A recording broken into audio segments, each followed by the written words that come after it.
다음으로 인력 채용에 어려움이 있어요. 보통 사람을 뽑을 때 채용 공고를 올리게 되잖아요. 채용 공고를 올리면 많은 사람들이 올 것 같지만 생각보다 그렇지 않다는 거예요. 처음 시작하는 업체의 경우엔 정규직을 바로 채용해서 쓰면 좋겠지만 대개는 그렇지 못하거든요. 처음에는 대표 본인이 일을 다 뛰다가 그다음부터는 파트타임, 아르바이트, 계약직으로 사람을 써서 일을 나누고 사업이 좀 자리를 잡히게 되다 보면은 그때는 정규직 직원을 쓰게 되는 거죠. 요즘엔 평생 직장이 없기 때문에 경력을 쌓고 또 다른 곳으로 가기도 해요. 여러 가지 이유들로 인해서. 그럼 그분들이 나가게 되면은 그 인력 공백의 자리를 제가 메꾸든지 아니면은 사람을 채용할 때까지는 조금 기다려 달라 이렇게 얘기를 하고 채용 공고를 올린다든지 아니면 알고 있던 분들한테 연락을 해서 일을 부탁을 한다든지 이렇게 해서 인력 공백을 최소화하기 위해서 노력을 하는 편이거든요. 인력 채용에 대한 부분은 사실 가장 스트레스가 큰 영역이라고 할 수밖에 없어요. 저같이 교육 서비스업을 하는 사람들 같은 경우는 강사가 굉장히 중요하거든요. 강사를 잘 뽑아야지 되는데 그 강사가 그만두게 되면은 다음에 어떻게 해야 될지 걱정도 되고 여러 가지 고민이 많이 늘어날 수밖에 없거든요. 고정 비용 같은 경우는 사업을 시작하면서 사무실을 임차해서 쓰죠. 어떤 건물을 임차하느냐에 따라서 구성이 달라질 수가 있는데 오래된 건물 같은 경우는 임대료만 나가고요. 임대료만 나간다는 거는 그 건물에 엘리베이터가 없다는 거예요. 그런데 이제 신축 건물에 입주해서 사무실을 사용한다고 하면은 건물에 이제 엘리베이터가 있거든요. 이런 경우는 임대료도 내야 되고 관리비도 또 내야 되고 그리고 어떤 경우는 뭐 전기료도 뭐 나눠서 낸다든지 전기료, 수도세, 각종 비용, 공용시설 사용 비용까지 해가지고 비용들이 나가는 게 항상 고정적이잖아요. 그런 부분을 항상 고려를 해서 예산 계획을 세워야 된다는 점이라 변동 비용에 대해서 말씀을 드리고자 한다면 이거는 예상치 못한 비용이라고 할 수가 있어요. 예를 들어서 사무실에 컴퓨터가 있어요. 잘 됐어. 어제까지도 잘 된 컴퓨터가 갑자기 안 돼. 갑자기 안 되면 딱 생각이 들죠. 아, 이거 돈이 나가겠구나. 그럼 기사 부르면 한번 올 때 출장비가 들죠. 지난주에는 빔이 갑자기 안 나오는 거예요. 아, 딱 생각이 들었죠. 저는 교육업종에서 오래 일을 하다 보니까 비용이 얼마가 나올지가 딱 예상이 되는 거예요. 아, 저거 왜 고장났지? 그럼 어떻게 해야 되겠어요? 회사 같은 경우는 담당자가 있겠죠. 담당자한테 연락을 해서 고쳐주세요. 이렇게 얘기하면은 담당자가 온다든지 아니면 외부 업체를 위탁한 경우에는 외부 업체가 와서 수리하거나 관리를 해주죠.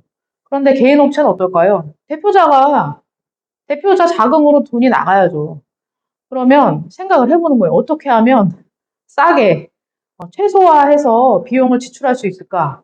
이 생각부터 하게 되는 거예요. 그러면 인터넷으로 다 찾아보죠. 인터넷으로 찾아서 최저가를 항상 생각을 해요. 최저가를 생각하는데 그 품질이 나쁘면 안 되겠죠. 그 품질이 좋은 것들도 다 찾아보고. 이렇게 해서 비용을 최소화해야 된다는 생각들이 있어요.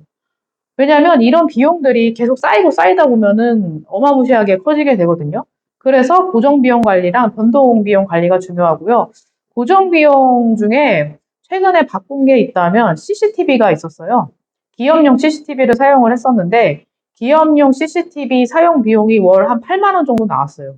그런데 이 8만 원을 생각해 보니까 이 비용이 너무 아까운 거예요. 왜냐하면 3년 정도 계약을 했어요. 3년 정도 계약을 했는데 3년 동안 나간 비용을 계산을 해보니까 거의 한 200만 원 정도 되는 거예요. 이거 어마무시한 거잖아요. 3년 계약이 끝났어요. 그러면 당장 바꿔야겠다. 홈 CCTV 카메라가 요즘 잘 나와 있거든요. 그런 걸 알아봤어요. 최대한 알아보고 후기도 다 읽어봤어요. 괜찮은 것만 골라서 설치를 했어요. 그럼 설치 누가 해요? 제가 하든지 남편이 하든지 해야 될 거 아니에요. 내가 CCTV 다는 것까지 못하니까 남편이 좀 해줘. 이렇게 해서 CCTV 비용을 월 8만 원 나가던 거를 지금은 3만 원 정도 나가고 있거든요. 그런 비용들도 다 절감을 시키죠. 그런 비용들. 그리고 화장실. 화장실 같은 경우는 공용 건물에서 사용하는 공용 화장실이 있고, 저희 사무실처럼 사무실 내에 화장실이 있는 경우가 있어요. 근데 화장실이 외벽에 가까이 있다 보니까 항상 속을 새겨요. 그 누수 원인이 생기면은 그 원인을 건물주한테 얘기해서 해결하다 하다 안 돼서 제 남편이 아는 설비업자한테 부탁해가지고 수리를 하고 이렇게 했죠. 비용을 절감하기도 하고 이렇게 해서 사업을 운영을 해나갈 필요가 있는 거거든요. 나중에 사업 규모가 더 커지고 하면 그런 것들 신경을 쓰지 않아도 될 단계에 오면은 상관이 없겠지만 이런 비용들, 고정비랑 변동비를 줄이지 못하면은 사실상 사업 운영을 하는데 어려움이 있어요. 그래서 매월마다 장부를 써요. 그 장부가 뭐 대단한 장부는 아니고요.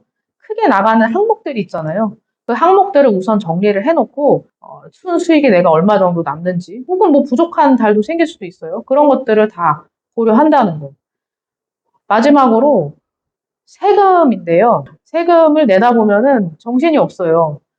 5월 달에 종합소득세 신고를 하고 나서 그때 세무사 도움을 많이 받았어요. 저희 업체랑 거래하는 세무사가 있는데 그 세무사분이 잘 해주시거든요. 그럼 그분한테 얘기를 잘 해가지고 세금을 어떻게 줄일 수 있는지 한번 물어보고 절세를 해가는 노력들을 해요.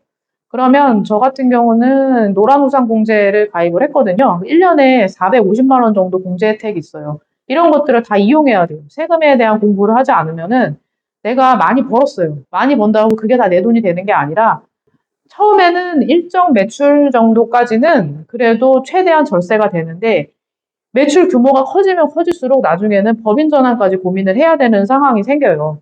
물론 아직은 법인 전환할 정도까지의 규모는 아니지만 생각을 해볼 단계까지는 왔다는 거죠. 왜냐하면 개인 사업자로 했을 때랑 법인 사업자로 했을 때랑 차이가 존재할 수가 있거든요.